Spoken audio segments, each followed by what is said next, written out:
la institución del Centro Médico Imbanaco. Soy residente de segundo año de cirugía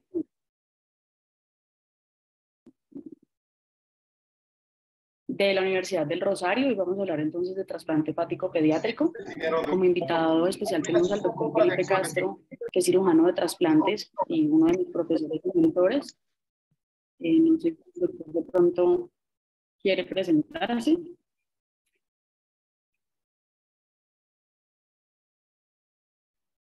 Hola, buenas noches a todos. Felipe está por ahí. Sí, buenas noches a todos. Mi nombre es Felipe, yo soy cirujano del equipo de trasplante hepático de la clínica Imbanaco en Cali. Participo en el programa pues, de trasplante hepático adulto, trasplante hepático pediátrico y cirugía hepatobiliar de la clínica Imbanaco.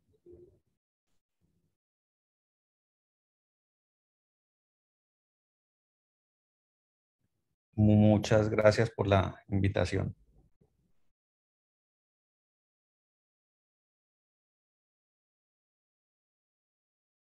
Bueno, entonces para dar inicio, digamos que busqué o hice una búsqueda bibliográfica amplia. Estas son algunas de las referencias. Como términos MESH se utilizaron liver transplant, qué pena si se está interrumpiendo la y portoenterostomía. Y como bases de datos, no sé qué está pasando. Se te salió la presentación. ¿Sé qué, perdón? Se salió la presentación. ¿No Estamos está viendo viendo, mi pantalla en este momento? no, Es que yo sí la estamos estoy viendo el viendo. archivo de Word. Pero qué raro. Dame un segundo. Denme un segundo, qué pena. Es que con este computador ha sido bastante complejo. Ahí están viendo mi pantalla. No, ahora la dejaste de compartir del todo. Ok. No, pero a mí me salía que la estaba compartiendo.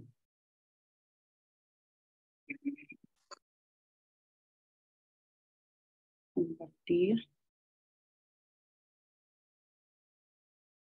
Ahora sí.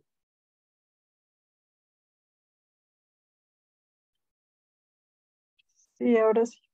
Perfecto. Como les decía, esta fue como una búsqueda bibliográfica amplia para poder hacer la revisión del tema con los términos MESH previamente mencionados en bases de datos como PubMed, Medline y Elsevier, con fechas o un rango entre el 2008 y el 2022. Para iniciar entonces, hablando un poco de la historia del trasplante, me gustaría resaltar que la historia del trasplante hepático está altamente relacionada con la población pediátrica. En la línea de tiempo podemos inicialmente encontrar que para el año de 1963, Thomas Starls realizó el primer trasplante hepático pediátrico en un paciente de 3 años de edad con una atresia de vía biliar. Fue en la ciudad de Denver, sin embargo, el paciente falleció en los primeros 3 días. Posteriormente, para el año 1980, Henry Bismuth realizó una reducción anatómica donde esto benefició el trasplante, donde más adelante vamos a hablar específicamente del tamaño y el peso que se le debe proporcionar a un paciente pediátrico. Para el año 1979, el primer trasplante hepático realizado en Colombia, se realizó en Colombia y el tercer en países latinoamericanos. Para 1980 se utilizó entonces donante cadavérico pediátrico a receptor pediátrico. En el año 1988 el primer trasplante hepático reducido con donante vivo, madre a hijo. Y entre las fechas que están aquí resaltadas, 1996 a 1998 en Colombia, no existía red nacional de donación, no había cobertura por el Sistema Nacional de Salud, había poca experiencia en el trasplante hepático. Usualmente los pacientes que eran donantes se encontraban en malas condiciones y no había una legislación. Para el año de 1996, quien hace el primer trasplante hepático adulto pediátrico en la ciudad de Cali fue Fundación Valle del Lili. Y finalmente, para el año 2004, el Ministerio de Salud y Protección Social creó la Red Nacional de Donación y Trasplante a través del decreto 2493 de agosto del 2004. Cabe resaltar además que antes del trasplante hepático pediátrico, hablando específicamente para el manejo de la atresia de vía biliar, que ya vamos a ver pues hubo estrecha relación, en el año 1957 se realizó la portoenterostomía de Kasai y sigue siendo aún uno de los procedimientos primarios para la atresia de vía biliar.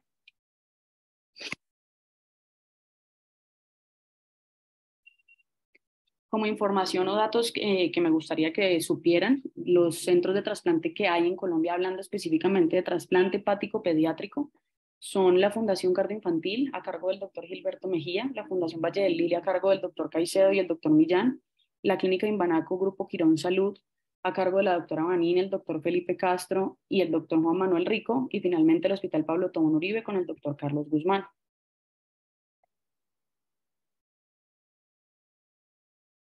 Como datos en Colombia, tenemos que para el año 2020 se realizaron 194 trasplantes hepáticos, de los cuales 123 correspondieron a donante cadavérico y 71 a donante vivo, dividiéndolos entonces como 77 trasplantes pediátricos, en los cuales fueron 12 donantes cadavéricos y 65 donantes vivos.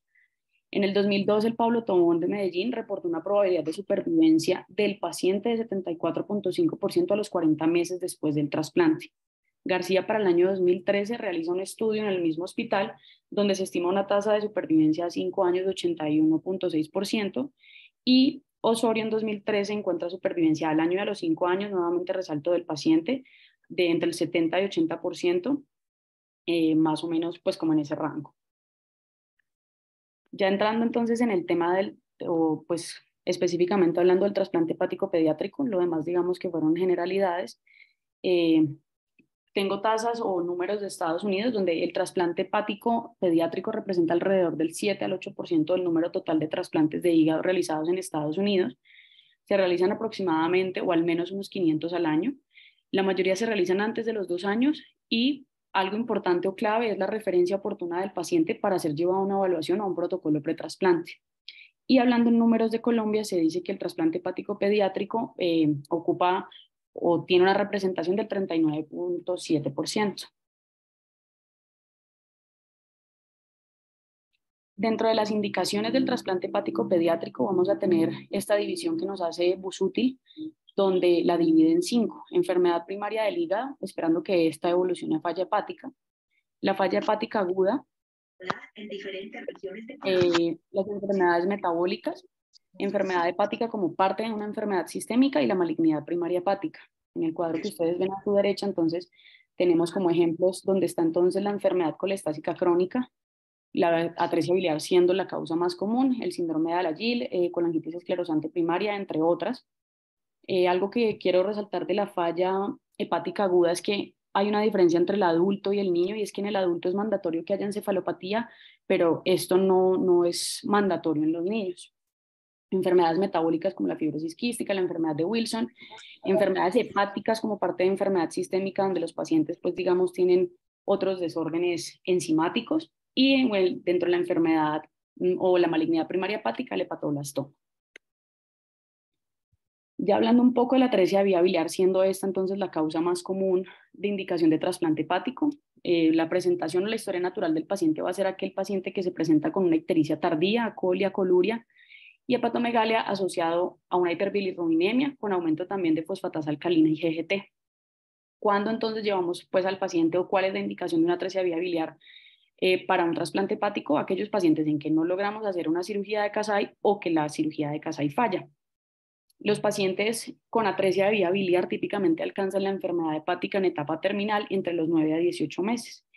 Y cabe recordar entonces la clasificación que tenemos de atresia de vía biliar, como lo son entonces tipo 1, tipo 2 y tipo 3, siendo la tipo 1 una atresia a nivel del colédoco, la tipo 2 siendo a nivel del conducto hepático y la tipo 3 en la porta hepatis, como ven en los porcentajes, siendo esta la más común de presentación con un 78.7%. Se habla entonces que los niños menores de 1 año, al menos el 65.6% van a tener diagnóstico de atresia de vías biliares y van a tener un fallecimiento al primer año en un 90% de los casos. Y menos del 3% de los niños diagnosticados con atresia de vía biliar van a lograr sobrevivir más de los 3 años. Quisiera entonces también, ustedes de pronto se preguntarán que uno cómo habla de un Kasai fallido. Lo que encontramos en la literatura, digamos como definición, es aquel paciente en el que el flujo biliar y el aclaramiento de la ictericia no se logra. Y dentro de los datos importantes que aparecen es que si la ictericia se resuelve en los primeros 3 meses post-Kasai, la tasa de supervivencia sin trasplante, o sea, libre de trasplante a los 10 años, ronda entre el 75 al 90%. Sin embargo, si persiste después del Kasai, la ictericia, más de los 3 meses, la tasa de supervivencia libre de trasplante a los 3 años es solo del 20%. Y también pues había como una controversia que se encuentra en la literatura es en cuanto a una edad límite en donde el caso va a ser fútil, y es decir, donde va a ser indicativo de manera primaria hacer un trasplante. Este fue un artículo que encontré que me pareció también importante resaltarlo. Fue realizado en el Centro Médico de la Universidad de Columbia en el Hospital Pediátrico Morgan Stanley de Nueva York, donde se revisaron de manera retrospectiva historias clínicas entre enero de 1998 a diciembre de 2006. Pacientes con diagnóstico de atresia vía biliar llevados a trasplante hepático con un N de 71, una edad promedio de 25 meses con un rango de 3 meses a los 216 meses, y como resultados, ¿qué encontraron ellos? Una supervivencia global del paciente del 94.4% y del injerto del 87%. 4 pacientes murieron representando el 5.6% y 6 pacientes requirieron retrasplante, representando así entonces el 8.5%. Se usaron donante vivo 32 pacientes y donante cadavérico 39 pacientes. Entonces, ¿qué concluye el artículo? Que definitivamente el resultado del trasplante hepático para un paciente con atresia vía biliar es excelente, dado que entonces esto asociado como con el PELT score, aquellos pacientes teniendo un PELT score menor de 10, que fueron 18 niños en su N, tuvieron una supervivencia del paciente y del injerto del 100%, lo que esto me quiere decir que los niños pues sobrevivieron con sus injertos originales, no tuvieron que ser retrasplantados. Sin embargo, por el contrario, aquellos niños con PELT mayor de 10, de los cuales fueron 53 en su N, tuvieron supervivencia del paciente y del injerto un poco menor, del 96 y 86% respectivamente. Hablando de las contraindicaciones del trasplante, tenemos unas contraindicaciones absolutas y unas contraindicaciones relativas. En cuanto a las absolutas, vamos a tener el cáncer extrahepático, usualmente un tumor hepático primario con metástasis a distancia, la infección no controlada y enfermedad cardiopulmonar avanzada, entre ellas falla cardíaca y enfermedad pulmonar severa, con un FEBI menor del 50%. Además, pues como estamos en una etapa de crecimiento del niño, una enfermedad neurológica severa y irreversible. Finalmente, como contraindicación relativa, el foco de infección en el hígado, que digamos tenga respuesta al manejo empírico y que se considere que al tener esa respuesta pueda ser llevado en el mejor momento al trasplante. Por eso se considera una contraindicación relativa. Tenemos entonces el PELT score, que es pues extrapolable al MELT que usamos en los adultos, y es un score de identificación de factores predictivos de riesgo de morbilidad y mortalidad mientras el paciente está en lista de espera. Va a estimar el riesgo que tiene el paciente con enfermedad hepática de morir en los próximos 3 meses y usualmente es representativo de la funcionalidad del hígado cirrótico. Sin embargo, el PELT se puede decir que subestima la mortalidad en un 17% y según lo que encontré en la literatura, se aconseja que se use el MELT score en pacientes entre los 12 y 17 años y pues de ahí en adelante considerándolo como adulto. Vamos a tener entonces unas metas en la evaluación del trasplante hepático. ¿Qué inicialmente se debe garantizar? Mejorar el manejo de las complicaciones pretrasplante y optimizar obviamente las técnicas quirúrgicas para paliar la escasez de donantes pediátricos. Entonces tenemos además definir las indicaciones correctas del trasplante, definir el mejor momento para enlistar al paciente, identificar los tratamientos especializados que puedan evadir o retrasar la necesidad del trasplante, tener un plan y un soporte para un cuidado que minimice el riesgo al momento del trasplante y anticiparse como a los resultados de las posibles complicaciones a largo plazo para así tener un soporte necesario al momento en que se presente. En cuanto a la evaluación del donante, entonces tenemos selección del donante y pues ofrecerle una seguridad al donante porque estamos hablando de un donante vivo.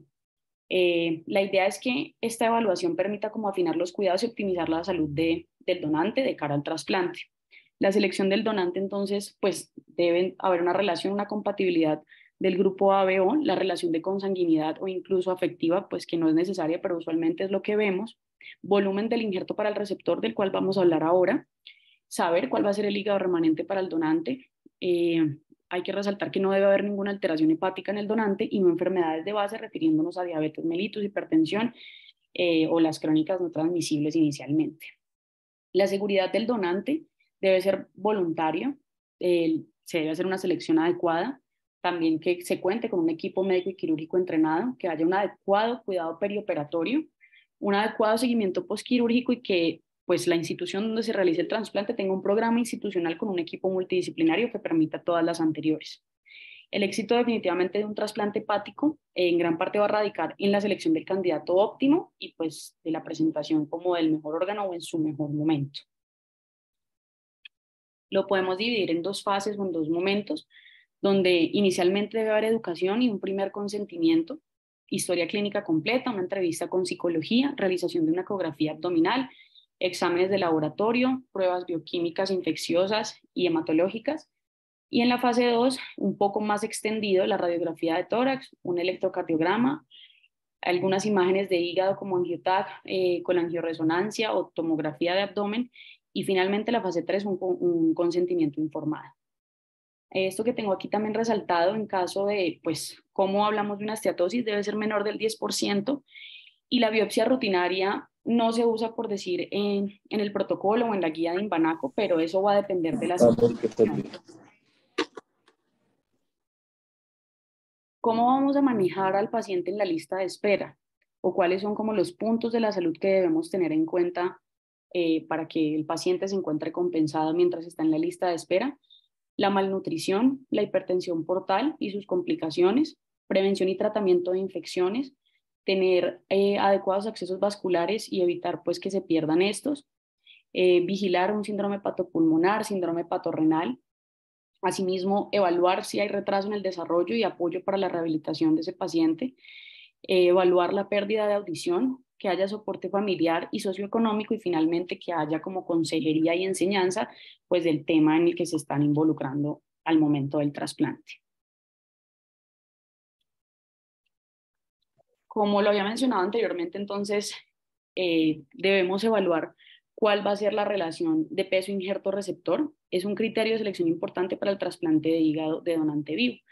Lo tenemos entonces con sus siglas en inglés GRWR, Graft to Recipient Weight Ratio. Usualmente tenemos como límite 0.8% del peso corporal.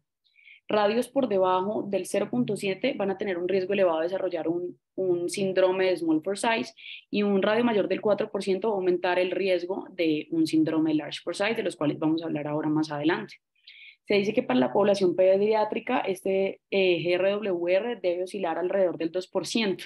Y en esta gráfica que les estoy mostrando, entonces podemos ver pues, los años después de un trasplante hepático con donante vivo y la tasa acumulativa de supervivencia, siendo la línea roja, como les decía, el límite menor al 0.8% de el peso corporal, teniendo menor supervivencia al primer año inclusive. La línea verde teniendo entre el 0.8 al 1% mejor supervivencia y del 1 al 3% sin pasarnos del 4% como límite, también una mejor supervivencia.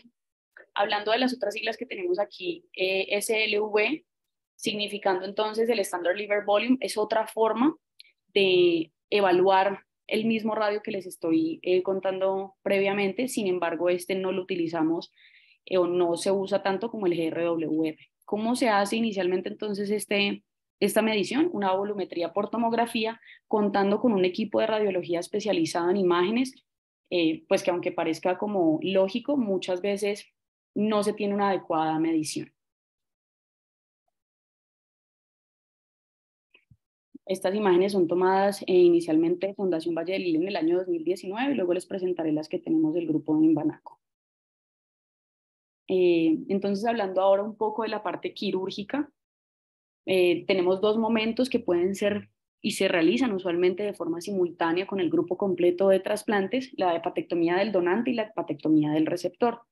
En cuanto a la hepatectomía del donante, se va a realizar una hepatectomía del segmento 2 y 3, siendo este entonces el sector lateral del hígado. Vamos a tener unos momentos importantes, o sea, no me quiero detener como a especificar el paso a paso de la cirugía. Inicialmente se hace una incisión en la línea media supraumbilical, seccionando el ligamento falciforme. Se hace una realización de movilización y disección del pedículo. Se hace una eco intraoperatoria inicial, donde eso me va a permitir identificar las venas suprahepáticas media e izquierda, donde puedo realizar una marcación, digamos, como un punto de referencia sobre el hígado. Posteriormente, entonces, vamos a realizar una disección de la vena suprahepática, identificación, disección y reparo de la arteria hepática, su rama derecha, su rama del segmento 4 y la rama izquierda, y además la disección de la vena porta. Una vez entonces haciendo disección, corte y ligadura, logramos la transección hepática y reparación de los pedículos in situ. Se realiza una colangiografía intraoperatoria para también especificar realmente dónde vamos a hacer el corte de la vía biliar. Se realiza la perfusión y finalmente la exéresis de la hepatectomía o bueno, del producto.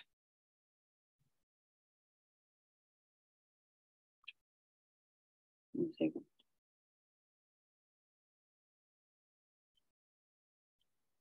Algo que también quería resaltar aquí es que la sección del parénquima del hígado remanente usualmente se hará a la derecha del ligamento redondo, y finalmente, después de la disección del parénquima, la rama izquierda de la vena porta, la arteria hepática y la suprahepática izquierda son las que se van a disecar y a diseccionar rápidamente.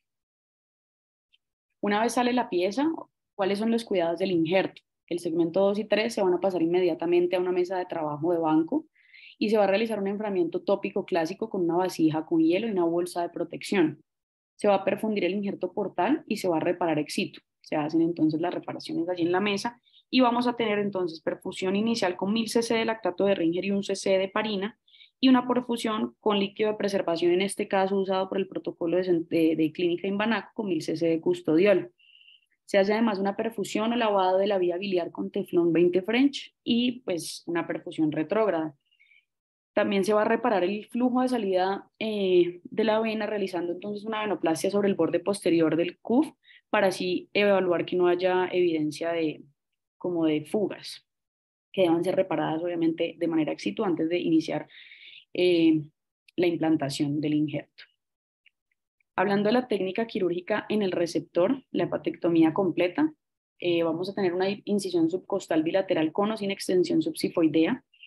Entonces, también como unos pasos claves o importantes, se inicia con una disección del calod y ligadura y disección del cístico, ligadura del hepático común, las segundas ramificaciones y de las arterias en el pedículo, la vena porta, su rama izquierda y su rama derecha y su bifurcación. Se van a dejar reparadas las estructuras. Se hace disección de los ligamentos coronarios, los triangulares bilaterales y el aumento menor, donde debo verificar el pulso de la arteria izquierda. Se hace disección y sección del arancius y la vena cava retrohepática. Se hace una maniobra de piggyback, que es lograr desplazar el hígado derecho para exponer la cava retrohepática y así ligar las perforantes con seda. Además, entonces realizamos la disección de la vena suprahepática derecha con ligadura de la misma, disección completa de la vena cava por vía derecha y liberación de su circunferencia, y ligadura de las dos ramas de la vena porta, donde entraría entonces esta parte, la fascia hepática, y finalmente disección de la vena, usando pues obviamente los equipos adecuados para poder realizar un procedimiento como este, el clamp de Satinsky en la vena cava, un tamaño pequeño, sobre el muñón de la suprahepática izquierda y media, un clamp curvo en la vena cava inferior, se realiza la exéresis completa del hígado y se hace una revisión exhaustiva de la hemostasia.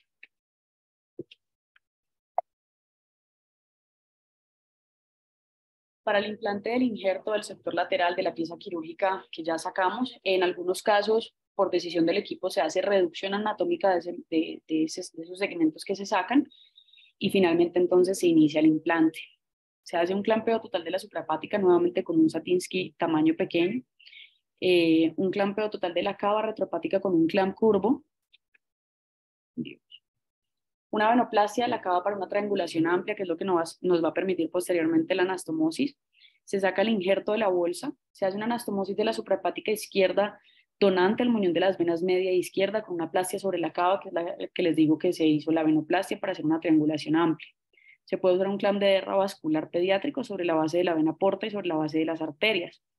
Posteriormente, una venoplastia de la rama izquierda de la porta lateral, haciendo una anastomosis terminolateral portoportal izquierda. Se escoge la arteria receptora, en la cual se va a hacer una anastomosis terminoterminal, y finalmente retiro de clamps para inicio de la reperfusión del injerto. Usualmente cuando la selección de la arteria pueden ser la arteria hepática, y finalmente entonces vamos a hacer, como les decía, la reperfusión, la arteria hepática propia y común, y puede ser incluso pues como más alto con el tronco ciliar. Finalmente, y la última parte del procedimiento va a ser la reconstrucción de la vía biliar, escogiendo una asa de yeyuno a 25 centímetros del trace. Se va a hacer una anastomosis, o bueno, vamos a realizar una anastomosis o una hepaticoyeyunostomía con asa en YRU, donde se escoge entonces el asa de la YRU a 50 centímetros, se sube el asa de manera transmesocólica derecha, una anastomosis terminolateral de la vía biliar izquierda con el asa del yeyuno usando prolene vascular. Y finalmente, antes entonces de terminar la cirugía, se hace una ecografía Doppler de salida para verificar la adecuada permeabilidad de los vasos hepáticos. Usualmente se dejan drenes subhepáticos tipo Blake, fijándolo a la piel con seda, y se fija el injerto a la pared abdominal en su ligamento falciforme. Se cierra la cavidad y se puede hacer una ecografía Doppler con cierre de la pared. ¿Qué vamos a tener en cuenta en el posoperatorio inmediato o qué debemos vigilar para que prenda pues nuestras alarmas? Y lo que me pueda indicar o me pueda responder mi pregunta es si definitivamente el injerto está funcionando. La estabilidad hemodinámica del paciente, el estado neurológico, un examen neurológico que se encuentra normal y el despertar del paciente, el aumento en los niveles de factores 5 y pues los niveles de los factores 5 y 7, la normalización del INR, que podamos ver o observar una depuración de la acidosis láctica, resolución de la hipoglicemia, normalización de transaminasas y bilirrubinas, y de hecho dentro de los protocolos de la institución tenemos el control o la confirmación nuevamente de un ecodoppler postoperatorio para evaluar la permeabilidad de los vasos hepáticos. ¿Cuáles van a ser entonces las principales complicaciones tras el trasplante? Como las estoy presentando allí, son el orden de frecuencia de aparición. Las primeras complicaciones o las más comunes van a ser sobre la vía biliar, donde vamos a tener escape, fístula o estenosis de la misma. Posteriormente, un abdomen agudo que se presente obstructivo o perforativo, la hemorragia, la infección y el rechazo. Como segundo, vamos entonces a hablar del small for size y el large for size. Entonces, como les quería explicar, normalmente el large for size lo vamos a tener o lo vamos a ver como una presentación con una mala reperfusión por un bajo flujo portal y se añade la compresión incluso mecánica tras el cierre de la cavidad abdominal, esto empeorando entonces las alteraciones de la microcirculación. Y hablando entonces del small for size, eso va a ser la consecuencia de trasplantar una masa funcional insuficiente donde va a haber un hiperflujo portal relativo con una gran discrepancia entre el calibre de los vasos, que puede ser también que nos dé un flujo turbulento o un flujo portal excesivo por la masa hepática pequeña trasplantada. Finalmente, entonces, como en tercer lugar, el no funcionamiento primario, que terminaría en retrasplante, donde voy a entonces observar una insuficiencia hepática. Dentro de las complicaciones vasculares diferentes al sangrado, va a ser la trombosis de la arteria hepática y la trombosis de la vena porta. Y finalmente, la complicación de los medicamentos inmunosupresores asociados, como lo son el tacrolimus, donde el paciente puede elevar cifras tensionales, presentar acidosis, incluso hiperpotasemia, evaluar la función renal, también puede presentar convulsiones, y finalmente el micofenolato observando una pancitopenia. Dentro de los resultados tempranos o en los primeros 3 meses del postrasplante, el postrasplante inmediato, el pilar va a ser la recuperación quirúrgica, el manejo analgésico y también como pilar la inmunosupresión, que esto va a depender de las guías y protocolos que tenga cada institución. Aquí entonces vamos a observar el rechazo agudo que se va a presentar en al menos el 30% de los pacientes, pero normalmente son buenos respondedores a los ajustes en medicamentos inmunosupresores. Las infecciones presentándose del 10 al 20%, las complicaciones vasculares, como les decía, la trombosis de la arteria hepática y la trombosis de la porta, con una incidencia del 5 al 10%, y una fuga biliar o estenosis presentándose del 10 al 20% o incluso más. ¿Qué es importante como en este momento tener en cuenta? Es que debe haber una estrategia para aumentar el número de trasplantes hepáticos, porque si bien es cierto, la tasa de donación en Colombia, incluso para adulto, es compleja, entonces pues para los pediátricos aún más. La idea de aumentar el donante es que haya donante vivo, que va a ser el mejor escenario de un hígado sano o seleccionado para el paciente pediátrico. Educar claramente al personal de salud y a la comunidad sobre la donación de órganos. Poder utilizar donante con criterio expandido, donante corazón parado y técnica quirúrgica del split, que es realizar pues una división de un hígado para 2 personas. ¿Qué otras alternativas? Que esto es como debatido y controversial: trasplante de hepatocitos, el senotrasplante y el hígado a partir de células pluripotenciales. Finalmente, entonces, como conclusiones, la indicación más común para trasplante hepático pediátrico va a estar dada por la colestasis intrahepática, donde pues va a estar la atresia de la vía biliar. Una pregunta pues que me planteé yo: ¿por qué trasplante sobre la cirugía de Kasai? Entonces, lo que encontré en la literatura revisada es que la mortalidad y la morbilidad del donante es de aproximadamente 0.2 y 10%. En cuanto a mortalidad y morbilidad, los centros con mayor experiencia en este área han reportado tasas de supervivencia de los pacientes entre el 80 y 90% después de un año del trasplante. Y usualmente, entonces, cuando se ha realizado inicialmente la cirugía de Kasai, donde al menos el 50%, incluso encontré en otra literatura que son menos del 50, entre el 30 y el 40, que logran beneficiarse del Kasai, hay unos que pues sí van a mostrar beneficio, pero la cifra que les estoy diciendo no va a conseguir modificar la evolución. Y esto dado a que usualmente los pacientes, cuando son llevados a la cirugía de Kasai, ya tienen una cirrosis instaurada, y ahí es cuando podríamos hablar que incluso la cirugía de Kasai sería fútil. Finalmente, la puntuación de PELD es el score más utilizado para la predicción de mortalidad para el paciente con indicación de trasplante, y esto me da como una visualización de cuál va a ser el riesgo de mortalidad de ese paciente mientras está en la lista de espera. Con eso, entonces, concluimos la revisión de trasplante hepático pediátrico.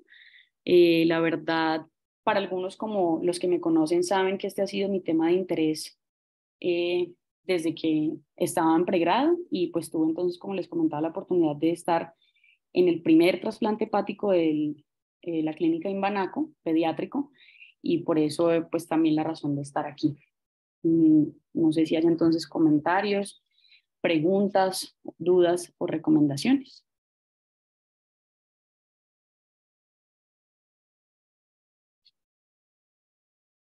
Y pues les quiero recordar que está el doctor Felipe Castro, si de pronto alguno tiene alguna pregunta por él, dado que también está aquí, es el experto también del tema.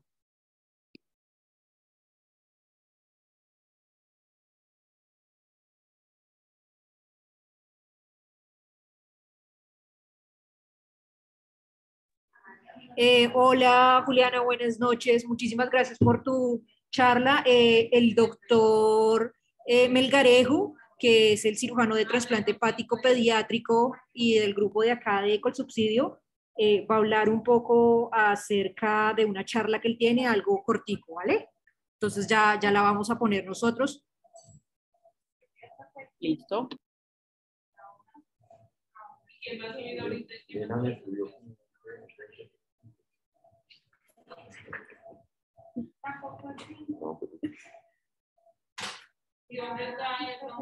¿Nos pueden decir si ven la pantalla?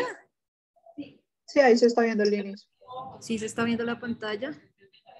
¿Y aquí cómo la podemos poner?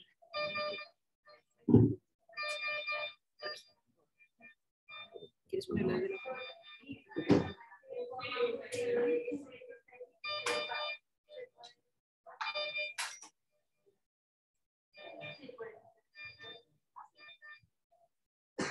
Es que en piso tuvieron esa duda, siempre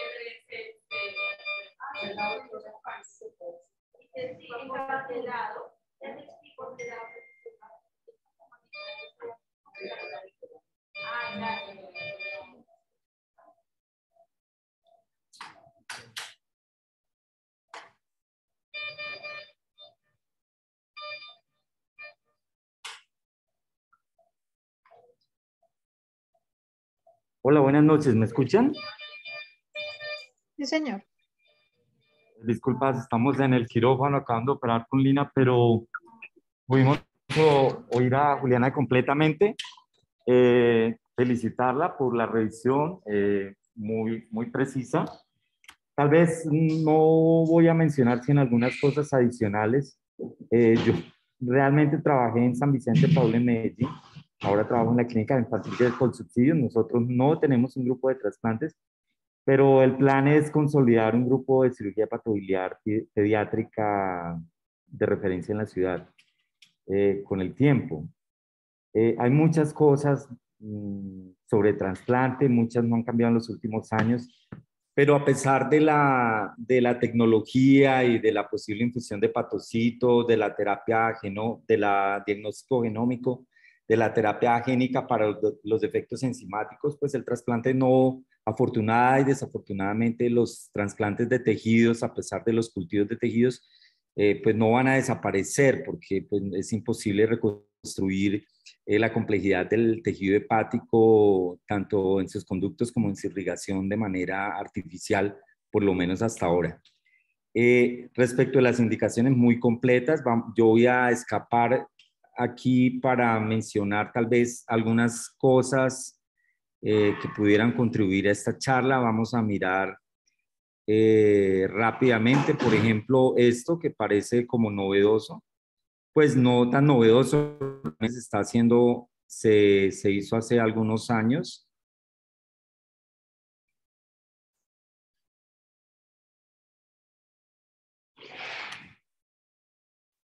Que es reemplazar con inyección de hepatocitos el déficit del factor 7 de la coagulación por infusión a través de catéter en la vena mesentérica inferior en el King's College Hospital, que es el hospital de referencia del suroeste de Londres, donde se hace la mayor cantidad de los trasplantes hepáticos pediátricos de Inglaterra. Sin embargo, a causa de los problemas con el acceso venoso y los requerimientos crecientes del factor 7A, pues finalmente fueron llevados a trasplante hepático. Eso para mencionar que en ciertos desórdenes metabólicos de base hepática no cirrogénicos, es decir, el hígado por lo demás está bien, pues ese podría ser la terapia final.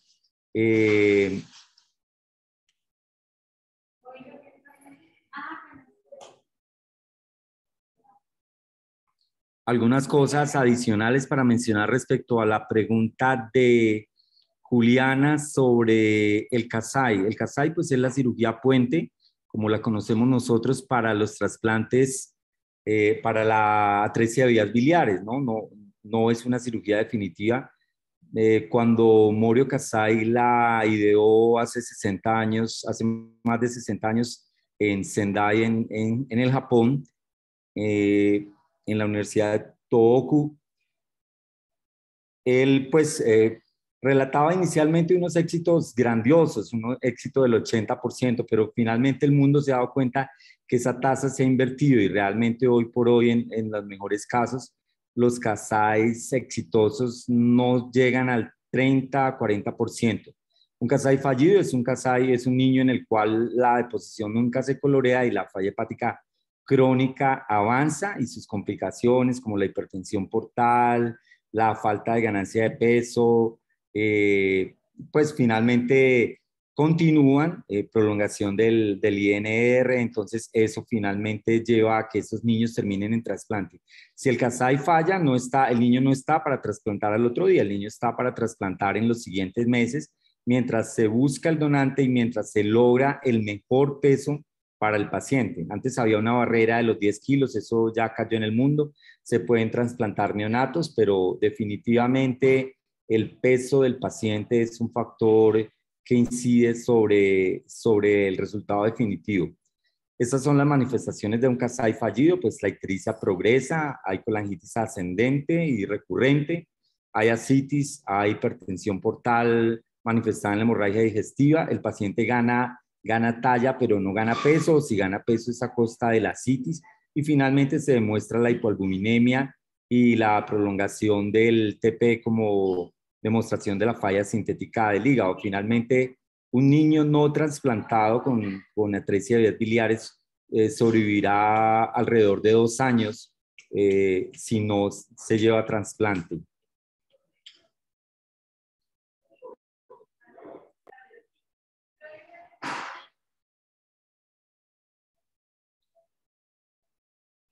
El mayor grupo, como lo dijo Juliana, pues obviamente tienen atresia de vías biliares y actualmente realmente en los mejores casos solo el 20% tiene éxito a largo plazo. La sobrevida pues depende de los centros donde se haga. ya realmente es indiscutible que los centros de trasplante que hacen menos de 10 trasplantes por año no son centros que tendrán buenos resultados. Existe un gran cuestionamiento ético que recorrió los Estados Unidos de costa a costa durante las últimas 2 décadas sobre si realmente era necesario tener tantos centros de trasplante haciendo pocos casos. Hoy se sabe que la curva de aprendizaje es importantísima y que el trabajo en grupo pues es definitivamente parte del éxito, además de lo que ha mencionado Juliana, escoger adecuadamente el receptor, escoger adecuadamente el donante. Pero este es un trabajo que pues en los noticieros sale el cirujano, pero detrás del cirujano está desde el personal administrativo hasta el personal de laboratorio. Todo el mundo sabe que si no, el hígado no se recupera bien del donante, si se hace una mala cosecha, si se recupera mal el hígado, pues realmente por más que el cirujano que lo implante lo haga de la mejor manera, con las mejores anastomosis vasculares, pues no va a funcionar. Entonces esto realmente es un trabajo de grupo, es un trabajo de persistencia. Yo felicito a la gente del Centro Médico Imbanaco de Cali por su comienzo. Les deseo éxito seguro, les deseo que tengan una buena cantidad de pacientes porque ahí realmente se verá la comparación. Tenemos una vara alta con los éxitos de Valle del Lili y el Pablo Tón Uribe, con los donantes a partir del donante vivo. Entonces realmente lo que necesitamos es grupos específicos que tengan un buen volumen de pacientes. Finalmente, tal vez para no alargar mucho las cosas, podemos decir entre las causas, esto hace parte de una revisión que yo realicé en King's College de 83 pacientes. La mayor parte de los pacientes, obviamente la falla hepática crónica, ya dijimos, son los pacientes de atresia de las biliares, pero entre la falla hepática aguda están todas estas causas, la mayoría son las hepatitis seronegativas no A, no B, no C, no D, no E, no G. Ahí está el grupo de las nuevas fallas hepáticas en niños que han preocupado a la OMS desde mayo, que son aparentemente unos 600 casos en los cuales ha habido coinfección del SARS-CoV-2 con el adenovirus, una coinfección o una infección secuencial que ha llevado a falla hepática. Ya hay varios pacientes trasplantados en el mundo secundarios a este problema heredado de la pandemia. Están hechas otras cosas, la enfermedad aguda de Wilson, la hemocromatosis neonatal, que es la falla hepática in útero. Quizás muchos de esos niños recién nacidos que vemos en las unidades de cuidado intensivo que dicen este niño está séptico, sangra por todos lados, no sabemos de la sepsis. Realmente algunos de esos niños podrían tener una falla hepática neonatal que realmente comenzó en el útero. Y todas estas otras causas que están ahí incluidas, entre las crónicas, quizás este grupo de pacientes, los del síndrome de Alagille, el hepatólogo francés que lo describió también por allá en el 60, el prurito de todos esos síntomas que pueden ser desfigurantes puede ser tan intratable y tan intolerante que muchas veces justifica el trasplante de hígado.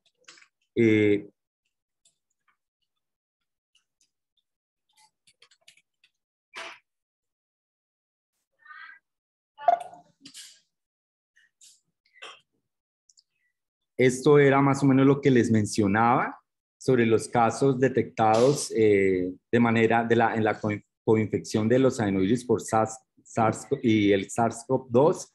Generalmente son pacientes que no fueron vacunados, en los cuales hay una expresión de un superantígeno, y entonces eso hace que luego venga la infección por adenovirus y el sistema inmunológico inexperto de los niños desencadena una respuesta aberrante a la infección por el adenovirus entérico y desencadena un daño hepático severo que puede llevar al trasplante. No todos los niños que han hecho esta coinfección terminan en trasplante de hígado. Han sido más o menos unos 6 británicos, algunos niños en Europa. Hay más o menos a agosto del 2022 como unos 130 casos en Gran Bretaña y unos 80 casos en el resto de Europa. En Colombia identificado uno y algunos en sospecha que finalmente no fueron corroborados. En cuanto a los a este grupo sí es el de las enfermedades raras, este que vamos a mostrar, pues hay unas enfermedades metabólicas donde a veces el hígado luce completamente sano, no hay cirrosis, entonces el trasplante sería como un exceso de tratamiento cuando se pudiera realmente utilizar terapia génica o reponer la hormona faltante. Mientras que en las cirrogénicas, pues el daño de la arquitectura podría justificar el trasplante del órgano completo. Estos son, por ejemplo, los casos del déficit total de la glucuroniltransferasa, en los cuales pues el niño tiene que vivir toda la vida bajo fototerapia y solo el trasplante de hígado ofrecería curación y la prevención del kernicterus. Estos son los casos raros de las indicaciones. En cuanto a unos casos más frecuentes que nos acompañan a nosotros, estos, los hepatoblastomas irresecables. Un hepatoblastoma pues es irresecable cuando no se puede tratar con quimioterapia más una hepatectomía parcial, sea derecha o izquierda. Si después de los ciclos iniciales de quimioterapia el tumor sigue siendo multifocal o sigue comprometiendo las venas subhepáticas, pues no va a haber manera de curar a ese niño. Es mejor no intentarle resecciones parciales, porque si decidimos tardíamente hacerle un trasplante a un niño que se le hizo una resección parcial y tenía inicialmente un hepatoblastoma multifocal, muy posiblemente no va a sobrevivir. Lo mejor es decidir tempranamente con el grupo de los oncólogos si después de los primeros 2, 3, 4 ciclos de quimioterapia realmente no hay una liberación de un par de segmentos que nos permita hacer una hepatectomía parcial, pues estos niños deben ir a trasplante, pero esa decisión debe tomarse tempranamente y no de manera tardía, cuando ya posiblemente la sobrevida sea negativa. También están estos niños que tienen unos hemangioendoteliomas gigantescos. Este hígado finalmente hizo una cirrosis y terminó en trasplante. Y hay algunas causas misceláneas como el síndrome de Budd-Chiari, la fibrosis hepática congénita, la esteocitosis de Langerhans, la ausencia congénita de la vena porta, que es lo que se conoce como el chon portosistémico congénito extrahepático tipo 1. Y finalmente, ahora sí, decirles esto. Esta es tal vez una diapositiva que me gusta mucho, es muy pediátrica, muy coloreada, pero el éxito del trasplante es de un grupo completo. Y pues valga la oportunidad para que ese grupo nuevo que surge en la ciudad de Cali, pues se rodee de todos los mejores elementos que tiene una institución tan importante como Inbanaco para lograr este éxito: el personal administrativo, el personal de enfermería, el coordinador de trasplante, el intensivista pediatra, obviamente un hepatólogo experto en trasplante que maneje la inmunosupresión. Tal vez en la historia, Juliana, sería bueno colocar los dos sitios importantes. Tenemos tacrolimus y ciclosporina desde hace 44 años inventada o ideada o descubierta en Cambridge, y el tacrolimus desde hace 33 años. Entonces, sin tacrolimus y sin ciclosporina, realmente la historia no hubiera cambiado. Cuando Starks hizo ese primer trasplante en 1963, ese falleció, pero en 1967 está reportado el primer receptor vivo. Ese niño sí sobrevivió. Todo el personal de laboratorio, de clínico, que nos ayuda en el intraoperatorio, los hepatólogos, las terapeutas respiratorias, las nutricionistas, los trabajadores sociales. Es que si no hay una evaluación completa y, por ejemplo, mandamos un niño a un medio social donde nunca va a tener inmunosupresión, donde no tiene sino un piso de tierra y va a estar expuesto a la infección recurrentemente, pues no estamos trasplantando de manera inútil. Entonces, todo el personal que evalúe el entorno de este paciente es importante. El radiólogo intervencionista, ni qué decir, para esas trombosis venosas de manera aguda o crónica, pues ayuda a salvar los injertos. Necesitamos pues unos radiólogos intervencionistas que realmente sean expertos en esto. Se necesita realmente que se dediquen a esto, que le tengan paciencia y recuperen los pacientes que están a punto de perderse y que se pueden recuperar sin necesidad de cirugía. Entonces, esto para enfatizar que realmente, aunque lo digo y lo renuevo nuevamente, a veces entrevistan a un miembro en la televisión, está detrás una gran cantidad de personas detrás del éxito de cada trasplante. Y tal vez para los que no van a hacer trasplante nunca en su vida y están atendiendo esta conferencia, pues entender para los médicos, para los pediatras, que el trasplante es una opción válida para la falla hepática crónica y la falla hepática aguda, y la complicación más grave es no ofrecerle a estos niños alguno de los centros con los que contamos en Colombia para hacer trasplantes. En muchas partes todavía hay la concepción de no, lleves ese niño a morir a la casa porque eso no tiene solución, cuando realmente existe una oportunidad para salvarlo. Hoy por hoy, pues ya nos preocupa son los parámetros de evaluación, la calidad de la vida post-trasplante, el número de medicamentos, retornar estos niños a su vida normal fuera del colegio, a recuperar el colegio perdido y a lograr un ajuste social, emocional, un crecimiento y un desarrollo post-trasplante lo más adecuado. Muchos desafíos en Colombia. Tenemos afortunadamente ya unas entidades que realizan un trasplante de manera exitosa, pero seguimos con limitaciones legales, financieras, de infraestructura, logísticas, que hacen difícil el acceso de los pacientes al trasplante y su implementación. Recordar también que finalmente, después de la pandemia, cayó la tasa de donación. Cayó la tasa de donación y eso es realmente preocupante porque no hemos llegado a los niveles previos de trasplante y que quizás tenemos que ayudar a batir todas esas barreras de creencias en la donación, de esas creencias religiosas, de las creencias sobre mutilación, realmente a decidirnos a cargar en nuestra billetera el carnet de donantes, porque sería una gran pérdida llevarnos esos órganos sanos a la tumba y no propagarla y no ayudar a propagar la idea de que realmente tenemos que hacer conciencia y dejar expresado en nuestras familias la importancia de declarar que queremos ser donantes en caso dado. Eso era todo. Yo quiero felicitar de nuevo a Juliana por su conferencia, por su interés. Espero verla vinculada a uno de esos grupos y esto realmente requiere un gran esfuerzo, un gran apoyo. Son grupos no muy fáciles de manejar, son grupos con grandes retos, con grandes desafíos, con una competencia importante. No era por allá como en 1960 cuando empezó San Vicente de Paúl, que si los pacientes fallecían o no, era un gran avance haber hecho el trasplante. Ahora tenemos unos grandes retos en la sobrevida y tenemos con quién compararnos, entonces realmente vale la pena conocer y saber de trasplante hepático pediátrico. Muchas gracias.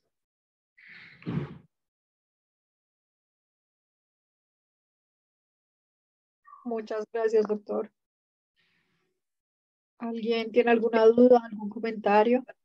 No sé si el doctor Castro quiera dar algún aporte. Sí, buenas noches. Quisiera pues felicitar a Juliana por la exposición. Quisiera también agradecer pues el apoyo del doctor Héctor.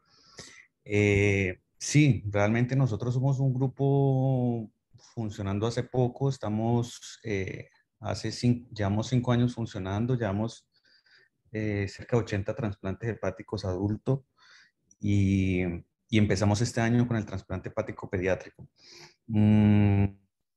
Realmente tenemos un problema grande en muchos frentes referente pues a la donación, como decía el doctor, a los pacientes que tienen acceso.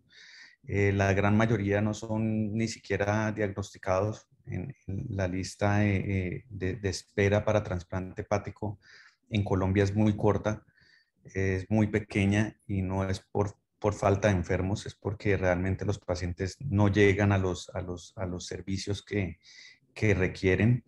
Y entonces eso hace que nosotros, pues que el mundo busque alternativas para tratar a sus enfermos. Entre estas, la que uno tiene a la mano es el donante vivo. y pues el mundo está girando en torno a esto, está en todas las investigaciones que son la inyección de hepatocitos, el xenotrasplante, el cultivo, todas son líneas de investigación que con un objetivo común que es mitigar la falta de órganos. Realmente quiero nuevamente agradecer la invitación, es un privilegio poder estar aquí y poder asistir a la charla. Y nada, espero que tengan todos una buena noche y muchas gracias. Muchísimas gracias, doctor Castro, por su introducción. Y nos vemos en 15 días nuevamente para una nueva charla en nuestro canal.